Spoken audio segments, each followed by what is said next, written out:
Mi hijastra me gritó porque fui a recogerla al colegio con mi coche viejo. Decidí vengarme. Estaba yendo a buscar a mi hijastra al colegio cuando ella salió corriendo y vio mi coche viejo. Delante de todos sus compañeros gritó: ¿Pero qué haces tú viniendo con esta porquería de coche? ¡Qué vergüenza, joder! Una chica a la que trataba como a una hija me humilló públicamente. Eso me destrozó más que cualquier traición. Pero, ¿cómo llegué hasta ese punto? Voy a contarlo todo. Pensaba que ya había vivido lo peor al lado de mi exmujer en Valencia. Tío, fueron años infernales. Engaños constantes, palabras que dolían más que cualquier golpe y una convivencia que era pura humillación. Llegaba a casa de madrugada, con el perfume de otro hombre, y aún tenía la cara de llamarme celoso cuando le preguntaba: Esteban, ¿estás paranoico? Estaba trabajando hasta tarde, me decía, tirando el bolso en el sofá con esa cara de quien no tiene que darle explicaciones a nadie. Y yo, como un idiota, siempre acababa pidiendo disculpas. Siempre intentando comprender su lado. Aguantaba todo en silencio, tragándome la dignidad como si fuera un jarabe amargo, intentando convencerme de que todavía se podía salvar aquello. Sonrisas falsas en las reuniones familiares, excusas ridículas para los amigos que veía mi situación, siempre tratando de mantener las apariencias. El matrimonio es así, ¿no? Hay que tener paciencia, me repetía. Durante meses viví en una montaña rusa emocional. Un día estaba cariñosa, al siguiente me trataba como si fuera invisible. Las palabras que salían de su boca herían más que cuchillos. No sirves ni para ser un hombre de verdad, me soltó una vez, delante de su madre. Fingí no haberlo escuchado, pero por dentro me destrozó. Ese matrimonio me estaba asfixiando, pero yo insistía en intentarlo. Pensaba que si era más comprensivo, más paciente, más presente, ella iba a cambiar. ¡Qué estupidez! La mujer que dormía a mi lado era una desconocida, y yo enterraba mi dignidad detrás de sonrisas forzadas cada vez que alguien preguntaba si todo iba bien. Cuando por fin reuní el valor para marcharme, creí que había vencido la peor batalla de mi vida. Pensé que el infierno había quedado atrás y que ahora solo quedaba reconstruir. Recuerdo el día que recogí mis cosas y cerré la puerta de aquella casa por última vez. Nunca más voy a pasar por esto, me dije. Fue entonces cuando el destino decidió presentarme a Lucía. La conocí en una cafetería de Sevilla, durante un viaje que hice para intentar olvidar toda aquella pesadilla. Era una mujer que, a primera vista, parecía amable, educada, distinta a todo lo que había vivido. Tenía una hija adolescente, Noelia, y cuando hablábamos, Lucía siempre decía que quería algo serio, construir algo juntos. Esteban, estoy harta de hombres que solo buscan diversión, me dijo en una de esas conversaciones. Quiero a alguien para construir algo real. Noelia necesita una figura paterna, y yo necesito un compañero de verdad, ¿sabes? Decía que estaba cansada de relaciones vacías y que quería a alguien para compartir la vida de verdad. Yo, aún herido emocionalmente por aquel infierno en Valencia, decidí confiar una vez más. Como un tonto, me lo creí. Estaba tan necesitado de afecto, tan herido, que cualquier palabra amable me parecía un oasis en el desierto. Las conversaciones fluían naturalmente. Me escuchaba hablar de mis problemas del pasado, mostraba comprensión, decía que merecía algo mejor. Pareces un buen hombre, Esteban. Distinto a los que he conocido, me decía, tocándome el brazo con cariño. En poco tiempo ya estábamos viviendo juntos en Toledo. Pensé que allí, en esa ciudad llena de historia, tal vez habría espacio para un nuevo comienzo. Que por fin había encontrado a mi familia. Lucía parecía sincera en sus intenciones, Noelia me trataba bien, y yo realmente creía que había hallado la paz. Aquí todo será distinto, me repetía mientras organizaba mis cosas en el piso que alquilamos juntos. Aquí me van a respetar, me van a valorar. Lucía sonreía cuando lo decía, asentía, aseguraba que también creía en nuestro futuro. Qué ingenuo fui. ¿Quién no ha pensado alguna vez que encontró a la persona correcta, y terminó mal? Cuéntamelo en los comentarios. Al principio, la convivencia en Toledo parecía tranquila. Las primeras semanas incluso fueron buenas. Lucía preparaba café por las mañanas, Noelia me saludaba con educación, y yo creía que por fin había encontrado un hogar de verdad. Pero ya se sabe cómo es esto, ¿no? La máscara siempre cae, y la suya no tardó mucho. Pronto Lucía se mostró como una mujer completamente distinta. Fría, distante, exigente. Era como si hubiera pulsado un interruptor y se convirtiera en otra persona. ¿Toda esa amabilidad del principio? Puro teatro. La casa se convirtió en un sitio donde yo era simplemente funcional, ¿me entiendes? Ya no era un hombre allí dentro, era un empleado sin sueldo. Esteban, ¿puedes pasar por el supermercado antes de volver a casa? Esteban, Noelia necesita material escolar. Esteban, ha llegado la factura del gas. Siempre yo. Siempre exigencias. Nunca un gesto de cariño, nunca un abrazo espontáneo, nunca una palabra afectuosa. Trabajaba todo el día, llegaba a casa y tenía que encargarme de las tareas domésticas. Lavaba los platos, planchaba la ropa, limpiaba la casa. Solucionaba los problemas del colegio de Noelia, hacía las compras, pagaba las cuentas. ¿Y qué recibía a cambio? Frialdad. Más exigencias. Más quejas. ¿Por qué has tardado tanto en el súper?, se quejaba Lucía cuando llegaba cargado de bolsas. Dije que compraras yogur natural, no este. Nunca prestas atención a lo que digo. No había reciprocidad, ni afecto. Era como vivir con una jefa estricta que nunca estaba satisfecha con nada. Yo intentaba agradar, hacer todo bien, pero siempre había algo mal. Siempre había una crítica. Las finanzas empezaron a apretar fuerte. El sueldo que ganaba no alcanzaba para todos los gastos que ella generaba. Noelia quería zapatillas de marca, Lucía quería salir a cenar los fines de semana, siempre surgía algún gasto extra de la nada. Y sin tener a quien recurrir, porque mi orgullo no me permitía volver arrastrándome a Valencia, tuve que tomar una decisión dolorosa. Vendí mi coche. Sí, ese Volkswagen que tanto me gustaba, que era mi joyita, se fue. En su lugar, compré un Seat bastante más viejo, algo maltrecho, pero que al menos funcionaba. Era vergonzoso, pero necesitaba equilibrar las cuentas. Es temporal, me repetía. Pronto mejorará todo. Lucía ni siquiera preguntó cómo me sentía con eso. Solo dijo, bueno, al menos ahora no vamos a tener apuros con las cuentas. Ya está. Sin comprensión, sin apoyo emocional.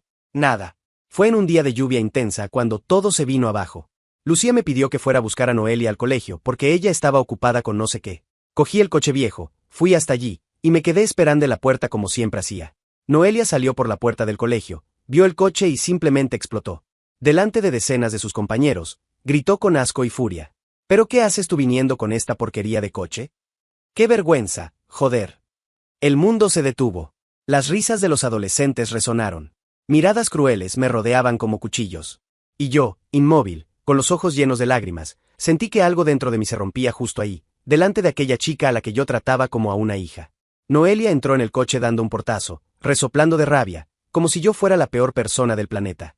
Todo el mundo ha visto esta vergüenza, murmuró, mirando por la ventana como si no quisiera ni ser vista conmigo. El camino de vuelta a casa fue un absoluto silencio. Conducía con las manos temblando, sintiendo cada palabra de ella repiquetear en mi cabeza. Una niña de 15 años acababa de humillarme públicamente y yo ni siquiera conseguía procesar bien lo que había pasado. De vuelta en casa, aún intenté hablar. Necesitaba al menos explicarme, expresar el dolor que llevaba dentro. Quería que Lucía entendiera que aquello me había herido profundamente, que no merecía ser tratado así por su hija. Al fin y al cabo, yo estaba intentando ser un padrastro presente, cuidando de todo, pagando las cuentas. Subí al cuarto, donde ella estaba con el móvil, como siempre. Lucía, necesito hablar contigo sobre lo que pasó hoy, empecé, intentando mantener la voz serena. La forma en que Noelia me trató fue. Ni siquiera levantó la vista de la pantalla. ¿Y ahora qué pasa, Esteban? Me humilló delante de todo el colegio. Me gritó por el coche, me llamó vergonzoso. Eso no está bien. Fue entonces cuando finalmente me miró, pero no con comprensión. Fue con esa expresión fría que ya conocía bien. ¿Y qué quieres que haga? Es una adolescente, se avergüenza con esas cosas. Pero Lucía, vendí mi coche para ayudar con los gastos de la casa. Estoy haciendo todo lo posible por cuidar de vosotras dos, y eso es lo que recibo a cambio. Ay, deja de lloriquear, Esteban. Estás exagerando como siempre. Sentí la sangre subir a la cabeza. ¿Lloriquear? Trabajo todo el día, cuido la casa, me ocupo de los asuntos del colegio de tu hija, pago las cuentas, y tú lo llamas lloriquear. Lucía se levantó de la cama, mirándome con frialdad. Escúchame bien, no vas a hablar así de mi hija. Si tanto te molesta la situación, entonces vete. Nadie te está obligando a quedarte aquí. No hables así a mi hija. Si te molesta tanto, vete. Las palabras salieron de su boca como hielo. No había ni una gota de cariño, de comprensión, de apoyo. Era como si yo fuera el villano de la historia, como si estuviera inventándomelo todo, como si no tuviera derecho a sentirme herido. En ese instante, algo dentro de mí se rompió. No fue rabia, no fue indignación, fue cansancio. Un cansancio profundo, que parecía venir de años de desvalorización acumulada. Desde Valencia, pasando por Toledo, yo aguantaba, callaba, intentaba. Siempre tragaba. Siempre ponía las necesidades de los demás por encima de las mías. Siempre me convencía de que si era más comprensivo, más paciente, más presente, las cosas mejorarían. ¡Qué mentira! Está bien, dije, con una voz que ni yo mismo reconocí. Ella debió notar algo diferente en mi tono, porque por primera vez pareció un poco desconcertada. ¿Cómo que está bien? Pero no respondí. Simplemente di la espalda y salí del cuarto. Bajé las escaleras y me senté en el sofá del salón, mirando la televisión apagada. Noelia estaba en su cuarto, probablemente contando a sus amigas el bochorno que había pasado por culpa de mi coche. Pasaron semanas. La casa se volvió aún más fría, si es que eso era posible. Yo seguía haciendo todo lo de siempre, trabajando, pagando facturas, ocupándome de las tareas, pero algo había cambiado. Ya no intentaba agradar. Ya no buscaba aprobación. Hacía las cosas en automático, como si fuera un robot. Lucía notó el cambio, claro. A veces me miraba de reojo, como intentando descifrar lo que pasaba. Pero no preguntaba nada.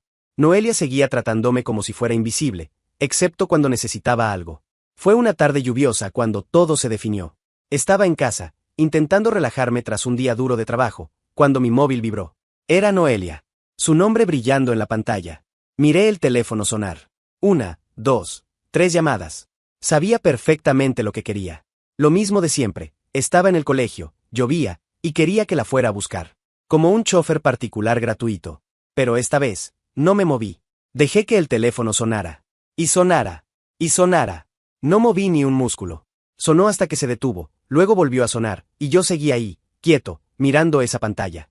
No era por venganza. No era por maldad. Era simplemente porque ya no podía más. No podía seguir siendo llamado solo cuando me necesitaban. No podía seguir siendo tratado como un sirviente y luego ser humillado por ello. El teléfono dejó de sonar y se hizo el silencio. Me imaginé a ella en el colegio, viendo que no respondía, probablemente furiosa. Pero por primera vez en mucho tiempo, no me importó lo que estuviera sintiendo. Una hora después, escuché el portazo. Pasos pesados en la escalera. Noelia había llegado a casa, y por el ruido, había venido andando bajo la lluvia. Me dejaste bajo la lluvia. Como una perra. Gritó en cuanto me vio en el salón. Estaba empapada, furiosa, pateando puertas, con una rabia que nunca le había visto. Seguí sentado, mirándola con calma. No sentí pena, no sentí culpa. Sentí nada. Era como si estuviera viendo la escena desde fuera, como si no fuera conmigo. ¿Me oyes?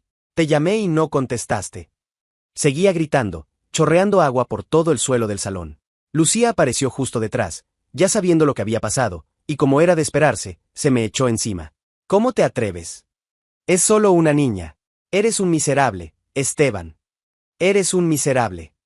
Repitió, con esa voz llena de desprecio que ya me era tan familiar. Pero yo no reaccioné. Mis ojos apagados ya no reflejaban dolor, solo agotamiento. Ya no había lágrimas, no había palabras. No quedaba energía para defenderme, para explicar, para intentar que entendieran mi lado. Las dos siguieron gritando, diciendo lo terrible que era, que no tenía corazón, que era un egoísta. Noelia lloraba de rabia, Lucía me insultaba como si yo fuera la peor basura del mundo. Y yo, simplemente me levanté del sofá, sin decir una palabra. Subí lentamente las escaleras, mientras los gritos seguían retumbando abajo. Entré en la habitación, cerré la puerta y empecé a hacer las maletas. Cada prenda de ropa que doblaba en silencio era como un punto final a todo lo que había vivido allí.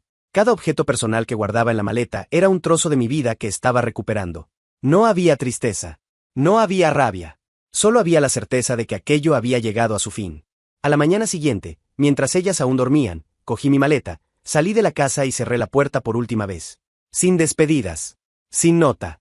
Sin explicaciones. Se iban a despertar y yo simplemente ya no estaría allí. Málaga. Una ciudad completamente distinta, un aire más ligero. Cuando pisé aquella tierra por primera vez, sentí algo que había olvidado que existía, esperanza. Ya no era aquel hombre destrozado que salió de Valencia, ni el hombre agotado que huyó de Toledo. Era simplemente Esteban, intentando empezar de nuevo una vez más. Los primeros días fueron difíciles, no voy a mentir. Quedarme en un hotel barato, buscar trabajo, intentar adaptarme a una ciudad nueva. Pero ¿sabes qué era distinto? Que lo estaba haciendo todo por mí. No para agradar a nadie, no para mantener las apariencias, no para sostener los caprichos de otras personas. Era por mí. Conseguí un empleo estable en una empresa de logística. Nada glamuroso, pero era un trabajo honesto, bien pagado y que me devolvía la dignidad. Los compañeros me respetaban, el jefe reconocía mi esfuerzo y, por primera vez en años, me sentía verdaderamente útil, no solo funcional. Alquilé un pequeño piso con vistas al mar. Era modesto, pero era mío. Completamente mío. Podía dejar los platos sucios en el fregadero si quería, podía ver la tele hasta tarde, podía comprar lo que me diera la gana en el supermercado. Libertad. Una palabra cuyo significado había olvidado. Me despertaba por la mañana y preparaba café solo para mí. Iba a trabajar a mi ritmo. Volvía a casa y no había nadie exigiéndome nada. No tenía que resolver problemas del colegio de nadie, no tenía que escuchar quejas sobre lo que compré en el súper, no tenía que aguantar malas caras por llegar 5 minutos tarde.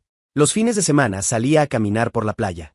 Me quedaba allí, mirando el mar, respirando ese aire salado, y reencontraba algo que llevaba mucho tiempo perdido, mi paz. Por primera vez en años, era dueño de mi propio tiempo, de mi propia vida. Y no echaba nada de menos. Absolutamente nada. Fue increíble darme cuenta de que no necesitaba todo aquel caos para ser feliz. No necesitaba a alguien exigiéndome, menospreciándome, haciéndome sentir culpable por existir. La soledad que tanto temía resultó ser, en realidad, una maravillosa compañía. Los mensajes empezaron a llegar después de algunas semanas. Al principio eran pocos, luego aumentaron. Lucía lloró, suplicó, escribió largos textos diciendo que me echaba de menos, que quería hablar, que las cosas podían ser distintas. Esteban, por favor, respóndeme. Sé que me pasé algunas veces, pero podemos hablar. Haces falta en casa, decía uno de los mensajes. Estoy arrepentida de algunas cosas que dije. Vuelve, por favor. Noelia también quiere hablar contigo, decía otro. No puede terminar así, Esteban. Después de todo lo que construimos juntos. Dame una oportunidad para explicarme. Noelia también intentó ponerse en contacto. Mandó mensajes pidiendo perdón, diciendo que se había portado mal, que estaba avergonzada de lo que había hecho. Esteban, perdóname. Fui muy injusta contigo. Siempre cuidaste de mí. Alternaban entre súplicas e intentos de hacerme sentir culpable. ¿Cómo puedes abandonar a una familia así? Noelia lo está pasando muy mal. Pensé que tú eras distinto a los demás hombres. Pero todo sonaba demasiado tarde. Leía cada mensaje sentado en mi terraza con vistas al mar, tomando un café caliente que yo mismo había preparado. Sin rabia. Sin rencor. Con la serenidad de quien finalmente ha entendido su propio valor. Cada mensaje que llegaba era como un eco de un pasado que ya no quería vivir. Era como si hablaran de una versión de mí que había muerto en aquella casa de Toledo. El Esteban que aguantaba humillaciones, que se hacía pequeño, que se convencía de que merecía aquel trato. Después de semanas ignorando los mensajes, mi teléfono sonó. Era Lucía. Esta vez decidí contestar. Esteban, gracias a Dios. Pensé que nunca más volverías a hablar conmigo, dijo ella, con una voz llorosa que ya no me creía. ¿Qué quieres, Lucía? Quiero que vuelvas. Las cosas pueden cambiar, te lo prometo. Noelia está arrepentida, yo también lo estoy. Me reí. Me reí de verdad, alto. ¿Quieres que vuelva para qué? ¿Para que me humillen otra vez? ¿Para que me traten como a un sirviente? No, no es eso. Reconozco que cometí errores, pero... Lucía, la interrumpí, con una calma que seguramente le resultó extraña. ¿Sabes cuál es la diferencia entre tú y yo ahora? ¿Cómo? Yo soy feliz. Realmente feliz. Me levanto cuando quiero, hago lo que quiero, no tengo que aguantar las tonterías de una adolescente mimada ni la frialdad de una mujer desagradecida. Me hiciste un favor echándome. ¿Y sabes qué es lo más curioso? Que solo me echasteis de menos cuando perdisteis al proveedor. Cuando perdisteis a quien pagaba las facturas y resolvía los problemas. Ahora que tenéis que apañaros las olas, resulta que sí valgo, ¿no? Esteban, eso no es verdad. No me llames más, Lucía. No hay vuelta atrás. Aprende a vivir sin mí, como yo aprendí a vivir sin vosotras. Colgué el teléfono, bloqueé el número y volví a mirar el mar. Respiré hondo y sonreí. Qué sensación tan buena era esa de tener, por fin, la última palabra. En Málaga descubrí quién era yo realmente cuando no intentaba agradar a nadie. Descubrí que era un hombre trabajador, honesto, que merecía respeto. Descubrí que no tenía por qué aceptar migajas de afecto, humillaciones disfrazadas de relación, exigencias disfrazadas de amor. En los primeros meses, algunas personas preguntaban por mi vida amorosa. ¿No estás pensando en encontrar a alguien?, preguntaban los compañeros del trabajo. Un hombre como tú no debería estar solo, decían las vecinas simpáticas. Pero yo siempre sonreía y respondía, estoy muy bien así. Y era verdad. Había aprendido la diferencia entre estar solo y estar solitario. Solo estaba por elección. Solitario me sentía cuando estaba con personas que no me valoraban. Qué satisfacción verle feliz en Málaga. ¿Y aquella llamada dejándola en evidencia? Suscríbete al canal para no perderte lo próximo. Lucía, ahora rechazada por todos los que la conocían, estaba cosechando los frutos del egoísmo y la frialdad que había sembrado durante años. Sin mí para resolver sus problemas, pagar sus facturas y aguantar sus desplantes, tuvo que aprender a apañársela sola. Y, por lo que supe después, no le estaba haciendo nada fácil. Las amigas que antes la elogiaban por saber mandar a su hombre, ahora la criticaban por haber perdido a un buen partido. Los parientes que antes me veían un poco apagado, ahora le preguntaban por qué había dejado escapar a un hombre tan trabajador.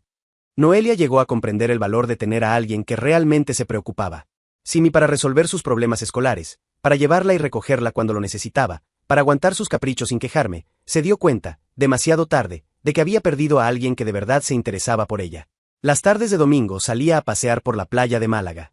Veía parejas discutiendo, familias disfuncionales gritándose unas a otras, personas claramente infelices intentando mantener las apariencias. Y sentía una profunda gratitud por haber tenido el valor de salir de aquel ciclo. Miraba el mar desde el balcón de mi nuevo hogar, sintiéndome completo por primera vez en años. No estaba esperando a nadie, no intentaba agradar a nadie, no caminaba sobre cristales para evitar conflictos. Simplemente estaba siendo yo mismo, en paz. Y descubrí, al fin, que a veces, la mejor venganza es simplemente seguir adelante. Sin odio. Sin vuelta atrás. Sin dar segundas oportunidades a quien no supo valorar la primera. Solo con dignidad. La vida me enseñó una lección valiosa, que el amor propio no es egoísmo. Es una necesidad. Y que cuando uno se respeta, el mundo que le rodea también empieza a respetarle. Nunca más volví a Toledo. Nunca más contesté llamadas de Lucía. Nunca más me preocupé por los problemas de Noelia. Simplemente seguí adelante, construyendo una vida en la que yo era el protagonista, no un personaje secundario. Y por primera vez en mi vida, era verdaderamente feliz.